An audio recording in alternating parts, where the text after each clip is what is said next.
तो दोस्तों आज हम एक्सप्लेन करने वाले हैं साउथ की और एक बेहतरीन मूवी जिसका नाम है गेम चेंजर, जो कि हाल ही में थिएटर में रिलीज हुआ है। ये मूवी फुल्ली ड्रामा और ट्विस्ट के ऊपर बेस करा गया है। स्टोरी आप लोगों को बहुत पसंद आएगा। तो हम लोग ज्यादा देरी नहीं करते हैं, चलिए एक्सप्लेनेशन को शुरू करते हैं। चैनल का रीच थोड़ा डाउन है, वीडियो को जरूर लाइक कर दे। मूवी की शुरुआत में हमको आंध्र प्रदेश की सीएम सत्या को दिखाया जाता है, जिसकी तबीयत बहुत खराब था और अपने खराब तबीयत के टाइम उसको एक औरत और एक बच्चे हमेशा दिखाई दिया करते हैं और वो बहुत बीमार पड़ जाता है, इसलिए उसे हॉस्पिटलाइज करा जाता है। सत्य को जब हॉस्पिटल ले जा रहा था तब बहुत बारिश हो रहा था और रात का टाइम था और जो पुलिया था वो टूट जाता है। बहुत सारे गाड़ी का एक्सीडेंट वगैरह भी होता है, पर सत्य उधर बच जाता है। जैसे तैसे उसको हॉस्पिटलाइज करा जाता है। तब भी उस नाजुक हालत में उसके जो दो बेटे थे वो तब भी पॉलिटिक्स की सोच रहे थे कि पापा के जाने के बाद कौन नेक्स्ट सीएम बनेगा। तो सत्य को बहुत खराब लगता है कि आज इस सिचुएशन में उसके दोनों बेटे ये दिन गिन रहे हैं कि पापा दुनिया से जाएंगे और वो सीएम की कुर्सी में बैठेंगे। अभी हमको उधर से सीन शिफ्ट करते हुए दिखाया जाता है और मूवी के मेन हीरो को दिखाया जाता है, जिसका नाम राम होता है। वो अभी कुछ गुंडों से लड़ रहा होता है। उसके पीछे भी एक रीजन है। अभी राम आईएएस की पोस्ट में है। इससे पहले राम आईपीएस हुआ करता था, जिस टाइम में उसने बहुत सारे क्रिमिनल्स को पकड़ा था, मारा था और जेल के अंदर ठूसा था। तो वो बदला लेने के लिए वो लोग फिर से आए हैं और यूजुअली राम उनको फिर से वही तरीके से बहुत अच्छे से पीटता है। फिर उधर से सीधा हम जाते हैं राम के घर में, जहाँ पर हम देखते हैं कि उसके पेरेंट्स चाहते थे कि राम शादी कर ले और सेटल हो जाए, पर राम ही नहीं चाहता। वो बोलता है कि मेरे शादी में कोई इंटरेस्ट नहीं है। फिर उधर से वो निकल जाता है और अपने ऑफिस में जाता है। ऑफिस में जाने के बाद वो अपने दफ्तर के लोगों को बोलता है कुछ लोगों की लिस्ट बनाने हैं जो लोग सरकार को धोखे में रख रहे हैं। वो लोग टेंडर वगैरह लेते हैं पर लोगों को इससे सर्विस नहीं देते। जो लोग प्लान पास करवाते हैं कुछ ऐसे कि उनको सब्सिडी मिले, पर वो प्लान वैसा होता ही नहीं है। वो ज्यादा मुनाफा करने के लिए कुछ भी इमारतें बना लेते हैं। मेरे रीजन में जो सिस्टम है वो पूरा करप्ट हो चुका है। उन लोगों की लिस्ट बनाओ, उनको ऑफिस बुलाओ, उनको हम समझाएंगे। तो वैसे लिस्ट बनता है, उन लोगों को ऑफिस भी बुलाया जाता है। उनको अपने अपने क्षेत्र में समझा दिया भी जाता है कि आप कहाँ कहाँ घोटाला कर रहे हो, जल्दी इन सब चीज को ठीक कर लो तो आपके लिए बेटर रहेगा। कुछ लोग नहीं मानते, कुछ लोग मानते हैं। सबको लेके राम एक गाड़ी में डाल देते हैं और उनको सैर करवाने के लिए निकल जाते हैं। राम पहले एक चावल के फैक्ट्री में जाता है, जहाँ पर वो बोलते हैं कि आप चावल में घोटाला कर रहे हो, अगर आपने नहीं बंद किया तो वो चावल की फैक्ट्री बंद हो जाएगा, और वो बंद भी कर देता है। फिर वो एक मॉल में जाता है जहाँ पर इलीगल कंस्ट्रक्शन से एरिया बढ़ाया गया है। वो उस मॉल को ही ताला लगा देते हैं। ये सारे एग्जाम्पल देख के बाकी लोग भी सुधरने लगते हैं। जैसे होता है ना कि आप हर लोग को नहीं समझाते, दो को पनिशमेंट देते हो को बाकी क्लास समझ जाता है। तो वैसे ही राम ने वही टेक्निक का यूज किया और सारे लोग समझ गए और राम के कहने पे करप्शन कम करने लगे। और दूसरी जगह हम देखते हैं कि सीएम जी हॉस्पिटल से छूट चुके थे। उनके अंदर भी क्या आता है, वो भी अपने पार्लियामेंट में बैठ के अपने मंत्री सभा को बोलते हैं कि आप लोगों को भी करप्शन कम करना पड़ेगा। करप्शन आप ना करो तो ही सही है, अगर आप कर पाए गए तो आपको पार्टी से निकाल दिया जाएगा। पर उसको यही नहीं पता था कि उसके दोनों बेटे सबसे ज्यादा करप्ट थे। उनमें से उसका जो छोटा बेटा था मोपी, उसका बालू और रेती का धंधा था जो कि इलीगली बेचा करता था। उसने उसको भी वार्निंग दिया कि ये सब कुछ रोक दो, नहीं तो तुमको पार्टी से मैं निकाल दूंगा। मोपी सामने तो हाँ हाँ बोलता है,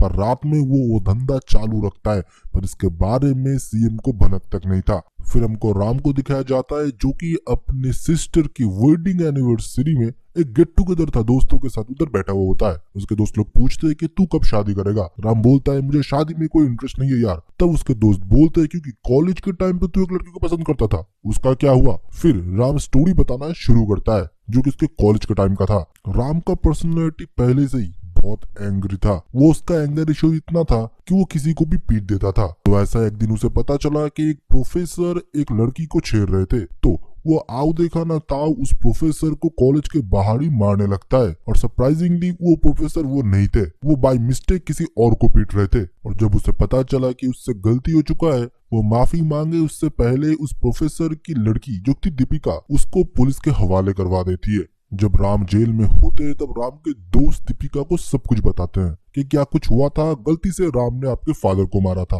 तो दीपिका को रियलाइजेशन होता है कि राम गलत आदमी तो नहीं है, तो अपने फादर के साथ पुलिस स्टेशन जाता है और राम की बेल करवाता है। और राम का मन उसके ऊपर आ चुका था, मतलब प्यार कर बैठा था वो दीपिका के साथ। पर दीपिका को राम बिल्कुल नहीं पसंद था, क्योंकि राम को एंगर इशू था। वो किसी को भी पीट देता था, कहीं पर भी हाथ छोड़ देता था, जो कि दीपिका को पसंद नहीं था। धीरे धीरे उनमें प्यार तो बढ़ा, पर उसके साथ एक रिस्ट्रिक्शन भी कि तुमको गुस्सा नहीं होना है किसी के ऊपर तुम हाथ नहीं छोड़ सकते। और उसको एक टारगेट दे दिया गया था कि तुमको एक बड़ी एग्जाम क्रैक करना पड़ेगा और तुमको आईएएस ही बनना पड़ेगा। तुम आईपीएस नहीं बनोगे, अगर तुम आईपीएस बनते हो तुमको एनकाउंटर वगैरह करना पड़ेगा, जो कि मुझे पसंद नहीं है। वायलेंस से तुमको दूर रहना है। तो राम बहुत मेहनत करता है, एग्जाम वगैरह देता है और वो आईपीएस बन जाता है। वो और थोड़ा नंबर स्कोर नहीं कर पाता, इसलिए दीपिका अचानक से गायब हो जाती है। फिर से राम मेहनत करता है, पढ़ाई करता है और जाके वो आईएएस बन जाता है, पर दीपिका उसे मिलती ही नहीं, मानो वो अचानक से गायब हो चुकी थी। ये सब कहानी जब सारे दोस्त सुन रहे होते हैं, उनमें से एक दोस्त बोलता है, भाई मैं नया नया शिफ्ट हूँ एक जगह, तू जैसे बता रहा है ना, एक लड़की मेरे नजर में है जो हुबहू दीपिका हो सकती है, पर मैं श्योर नहीं हूँ। ऊपर से मैं आज दारू भी पी चुका हूँ तो मुझे याद नहीं है, मैं तुझे कल बताता हूँ। दूसरी जगह आपको याद होगा कि मोपी का इलीगल बालू का बिजनेस था, जो कि पता चल चुका था राम को, और राम ने उस लोकेशन से ही मोपी के आदमी को अरेस्ट कर लिया था। फिर नेक्स्ट डे मोपी ऑफिस आता है और राम को धमकाता है कि मेरे सारे आदमी को छोड़ दो, तुम्हें पता नहीं मेरे पीछे किसका हाथ है, और मैं चाहूँ ना तुमको ट्रांसफर भी करवा सकता हूँ और तुम्हारे पूरे फैमिली को खत्म भी करवा सकता हूँ। राम फिर उसे बोलता है, मैं एग्जाम दे के इस जगह आया हूँ, मुझे सारे पावर्स के बारे में पता है कि तुम क्या कर सकते हो और मैं क्या कर सकता हूँ। तुम्हारी तरह मैं पैसे खिला के पार्टी में पोस्ट नहीं लिया हूँ, मेरे क्वालिफिकेशन से मैं आज इस पोजीशन में हूँ कि मैं चाहूँ तो तुम्हारे ऊपर मैं लीगल एफआईआर फाइल कर सकता हूँ और तुम्हारे ऊपर चार्जशीट भी फाइल कर सकता हूँ, तुमको जेल भी होगा। और ये सुनने के बाद मोपी हंसता है कि उसे लगता है ना कि पॉलिटिक्स में आप हो तो आप कुछ भी कर सकते हो, आप कहीं पर भी कुछ भी चेंज कर सकते हो। और ये सब कुछ सुनने के बाद मोपी उधर से चला जाता है, पर दोनों में टकरार दिख रहा होता है। तभी हम राम की वो दो दोस्त था ना, जो कि उस दिन नशा करके बैठा हुआ था दीपिका के पता लेके, वो बता देता है कि वो एक लड़की है जहाँ से जाके तू मिल सकता है। और सरप्राइजिंगली वो दीपिका ही निकलती है और दीपिका को राम मिल जाता है। फिर दीपिका कन्फेस करती है कि उसके फादर ने ये चाल चला था, वो नहीं चाहता कि तुम और मैं एक साथ रहे। ऑब्वियस रीजन है भाई, उसके फादर को उसने पीटा था, तो जो भी हो। फिर दीपिका लेके जाती है उसके कमरे में जहाँ पर वो बच्चों को ट्यूशन दिया करती थी, और एक बूढ़ी औरत जो कि मेंटली डिसबैलेंस है उनका देखभाल किया करती है, क्योंकि वो हर टाइम हर दिन सीएम को एक चिट्ठी लिखा करती है जो कि सीएम तक पहुंचाना चाहते हैं, पर वो नहीं पहुंचा पाती, जो कि असुविधाएं है। पर राम बोलता है कि मैं सीएम तक ये चिट्ठी जरूर पहुंचाऊंगा, और आज सीएम का इधर मीटिंग भी है, आप चाहे तो उधर जाकर आप उनसे मिल सकते हो। फिर हमको दिखाया जाता है कि सीएम मीटिंग करते हैं जहाँ पर वो पागल औरत भी होती है, जो कि सीएम को देखते ही उससे चीख पड़ती है और ये बोलती है, तू जो कुछ भी वादा कर रहा है वो तू कभी निभा नहीं पाएगा, तू एक करप्ट सीएम है और इधर दूध में घोटाला हो रहा है जो कि तुझे पता है, और वो और कोई नहीं तेरा बेटा कर रहा है मोपी। और मोपी को तब बहुत गुस्सा आता है, वो उस लेडी के ऊपर हाथ छोड़ने के लिए जाता है, पर उधर आ जाता है राम उसको बचाने के लिए। तब सत्या उसे रोकता है, और सत्या को वो जो पागल औरत थी ना, उसमें भी वो बच्चा और औरत दिखते हैं, जो कि सत्या को पहले दिखा था जब वो हॉस्पिटलाइज हुआ था। पर उस बीच में मोपी को बहुत गुस्सा आता है और वो उस औरत के ऊपर हाथ छोड़ने के लिए जाता है, पर राम उसका हाथ रोक लेता है और दोनों में थोड़ा हाथापाई होता है। फिर सत्या उन दोनों को रोकता है, पर मोपी चाहता था कि उसके फादर राम को जॉब से निकाल दे, पर उसके फादर ऐसा करते नहीं है, वो दोनों को ही शांत रहने के लिए बोलते हैं और मोपी को भी डांटते हैं और राम को भी। पर उस दौरान उनका तबीयत खराब हो जाता है और वो फिर से हॉस्पिटलाइज होते हैं। मोपी अपने फादर से बहुत गुस्सा था, राम का सस्पेंशन उन्होंने क्यों नहीं किया। मोपी का इतना गुस्सा देके टेम्पोररी उसने राम को सस्पेंड कर दिया अपने जॉब से, पर मोपी के ऊपर भी वो गुस्सा थे, इसलिए पार्टी से उसको भी निकाल दिया गया, क्योंकि उसने दूध में मिलावट करके बच्चों के जान को रिस्क में डाला था। पर ये लड़का संकी है, मतलब मोपी, वो गुस्से में आता है और मौके का फायदा देख के अपने फादर को ही वो जान से मार देता है। और अपने फादर के जाने के बाद मोपी खुद ही अनाउंस कर देता है कि अगला सीएम वही बनेगा। और हम देखते हैं कि जब सत्या घर में होता है, वो उसको अपने घर से उठा लेता है जिस दिन उसको दीपिका के साथ शादी होने वाला था, और उसे बहुत पीटा जाता है। बहुत लोगों को राम मार भी रहा था, पर फिर भी उसके ऊपर वो लोग भारी पड़ जाते हैं और राम को वो बहुत पीटने लगता है। तभी हम देखते हैं पुलिस ऑफिसर आता है और पीछे से उस गुंडों के ऊपर गोली चला दिया जाता है। आप लोग सोच रहे होंगे कि मोपी तो पावर में है, पुलिस भी उसकी बात सुनेगा, पर राम को बचाने के लिए पुलिस ऑफिसर क्यों गोली चला रहे हैं। इधर ही गेम खेल दिया जाता है। मतलब जो पुराने जो सीएम थे जो कि मर चुके हैं, सत्या, उनके जो सहायक थे वो पहले एक वीडियो रिकॉर्ड कर लिए थे जो कि सीएम का खुद की जुबानी था। उन्होंने अगला सीएम अनाउंस कर दिया था जो कि और कोई नहीं वो राम होता है। और सीएम का लास्ट वर्ड ये भी था कि राम ही मेरा क्या क्रम करेगा, जो कि होता भी है। सत्या का जो सहायक था, मतलब जो सेक्रेटरी, उसको राम के पास्ट के बारे में सब कुछ पता है। फिर वो राम को कहानी बताना शुरू करते हैं उसके फादर की। फिर वो राम को कहानी बताने लगे कि आज से बहुत साल पहले अन्नप्पा जी, मतलब जो कि तुम्हारे पापा थे, उन्होंने हमारे गांव के लिए बहुत कुछ किया था। जब एक स्टील की फैक्ट्री हमारे गांव में बनने वाली थी, वो भी इलीगल, उन्होंने जाके उस फैक्ट्री ओनर को रोका और हम लोग एक साथ जुड़ने लगे। इसी के साथ उन्होंने हमारे गांव में शिक्षा लाया, लाइट वगैरह सब कुछ उनकी ही देन थी। धीरे धीरे उनके साथ लोग जुड़ने लगे और जिस सत्या का क्रियाक्रम तुमने किया था ना, वो भी उनके नीचे ही काम करते थे। ये लोग एक दूसरे को दोस्त भी मानते थे और उनके साथ मैं भी था। काम जोरों शोरों से चल रहा था, गांव के साथ मैं भी था। काम जोरों शोरों से चल रहा था, गांव का विकास भी हो रहा था। उसी के साथ हम लोगों ने एक सजेशन दी कि आप अन्नप्पा जी एक पार्टी फॉर्म कर लो, एक पॉलिटिकल पार्टी, जिससे आपको और भी सहायक मिलेगा और हम लीगली चुन के भी आएंगे तो लोग हमारे बारे में सोचेंगे और सरकार भी हमको सपोर्ट करेगा। पहले तुम्हारे पापा चिन्नप्पा जी नहीं मान रहे थे, फिर तुम्हारे माँ ने बोला कि आप लोगों के लिए काम करते हो, आप जरूर ये करोगे। फिर उन्होंने पार्टी फॉर्म किया और पार्टी का नाम दिया। पर एक प्रॉब्लम था, तुम्हारे पापा को बोलने में थोड़ी तकलीफ थी, इसलिए वो जो भी लिखते थे सत्या वो सब कुछ बोला करते थे। और बात उनकी थी पर फेस सत्या का था, सोच उनकी थी पर मुंह सत्या का था। तो इलेक्शन का टाइम आया और नॉमिनेशन तुम्हारे पापा की पार्टी ने भी भर दिया था। पर जो सत्या था वो बोलने लगा कि हमको पैसे बांटने चाहिए, क्योंकि और भी पॉलिटिकल पार्टी बांटते हैं, पैसे से वोट खरीदो फिर आप इलेक्शन में जीत जाओ। पर तुम्हारे पापा इस चीज के बिल्कुल खिलाफ थे। वो नहीं चाहते थे कि पैसे से लोगों की वोट खरीदे जाए, पर सत्या ये चाहता था, इसलिए उसने स्पॉन्सर भी ढूंढे थे। स्पॉन्सर और कोई नहीं, वही स्टील फैक्ट्री थे। जो स्टील फैक्ट्री और कोई नहीं, वही स्टील फैक्ट्री था जो कि करप्ट तरीके से हमारे गांव में धंधा करना चाहता था, जिसको कि तुम्हारे पापा ने गांव के बाहर निकाल दिया।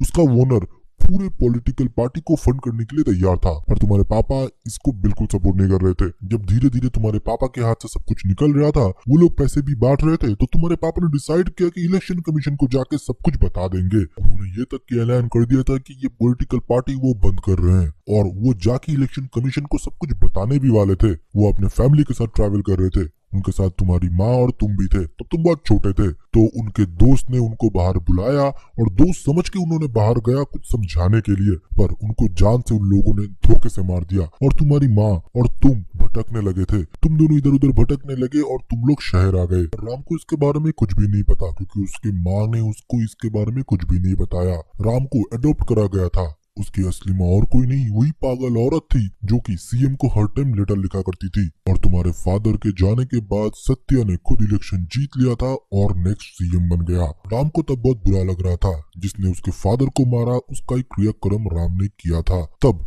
उसका असिस्टेंट बोलता है कि सत्या को बहुत पछतावा था। जब वो आखिरी दिन गिन रहा होता है, वो एक औरत और एक बच्चे को देख रहा था, जो कि और कोई नहीं, उसके ही पापों को प्रायश्चित था, जो कि तुम और तुम्हारे माँ थे। इसलिए उसने तुमको इस सीएम के पद के लिए चुना। फिर जब राम डिसाइड करता है कि वो शपथ लेगा सीएम के पोस्ट के लिए, तब मोपी अपोज करता है। वो ये बोलता है कि तुम अभी भी सरकारी नौकरी में हो, तुमको टेम्पररी सस्पेंड करा गया है, तो एक सरकारी नौकरी करते हुए तुम सीएम के पद के लिए शपथ नहीं ले सकते। राम तब बोलता है, मुझे सीएम नहीं बनना है, वो तुम बनो, मुझे उसमें कोई इंटरेस्ट नहीं है, मुझे जनता के लिए काम करना है, लोगों के बीच रह के। फिर हम देखते हैं कि उसके फादर मतलब सत्या जाने के बाद मोपी ही अगला सीएम बनता है। मोपी सीएम बनने के बाद वो लोग डिस्कस कर रहे होते हैं कि एक ट्रांसफर लेटर लिखो जो कि राम का होगा, इधर से बहुत दूर उसको भेजना है, और वो लिखने के बाद सीएम उधर सिग्नेचर करे। उससे पहले हम देखते हैं कि उधर और कोई नहीं, राम आ जाता है, जो कि अभी इलेक्शन कमिश्नर बन चुका है। वो नेक्स्ट 2 महीने में इलेक्शन की घोषणा कर देता है। मतलब अभी सीएम का सिग्नेचर का कोई वैल्यू नहीं है। इसका मतलब ये हुआ कि अब उसका ट्रांसफर नहीं हो सकता, जो कि राम को अच्छे से पता था, क्योंकि भाई वो पढ़ के इधर आया है, पैसे दे के नहीं। फिर से हम देखते हैं कि इलेक्शन जब घोषणा होता है, फिर से पैसे इकट्ठे होना शुरू कर देते हैं मोपी, और पैसे देना शुरू कर देते हैं गाँव वालों को। पर इस बार राम उनको समझाने के लिए जाता है और ये बोलता है, आप लोग 2-2 हजार रुपए क्यों लेते हो? आपको पता है कि आपके असली रेट क्या होना चाहिए? 20,000 रुपए।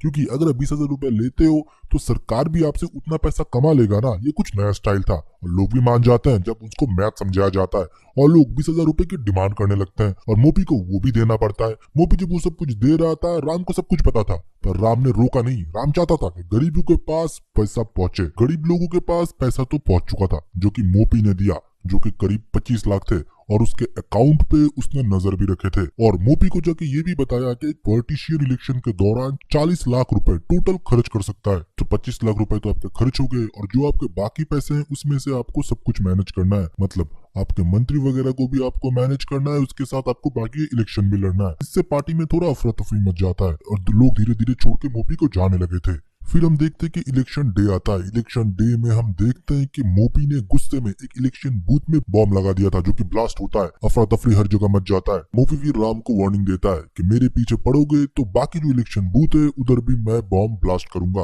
राम फिर चुपचाप बैठ जाता है, वो कुछ भी नहीं करता। मोपी बोलता है मैं मेरे लोगों से रेजिंग कराऊंगा, डबल वोटिंग कराऊंगा, अब देखता हूँ तुम मुझे कैसे रोकते हो। इसका भी सोल्यूशन था राम के साथ। वो बोलता है मुझे पता है तुम ऐसे इलेक्शन खराब नहीं होने दोगे, तुम अगर हर जगह बॉम्ब ब्लास्ट करोगे उससे तुम्हारा भी नुकसान है, मुझे पता था, तुमने सिर्फ एक जगह ही बॉम्ब रखा हुआ है। फिर राम मोपी को शॉक देता है, ये बोलते हुए कि तुम्हारे लोग जिस जगह 2 बार 3 बार वोट दिए हैं उधर हमने ऐसा इंक यूज किया है कि लोगों के हाथ धीरे धीरे फूलने लगेंगे। अगर किसी ने 2 बार इंक यूज किया, हम ऐसा इंक यूज कर रहे थे। फिर हम देखते हैं कि उसके हर एक लोग जिसने डबल वोटिंग किया है उसके हाथ फूलने लगे थे, मतलब उस एरिया में फिर से री इलेक्शन होगा। मोपी के पास तब कोई ऑप्शन नहीं था और ये इलेक्शन होने के बाद जो ईवीएम था उसको चुराने के अलावा और उसको तोड़ने के अलावा। पर राम इस बार भी नहीं चुका।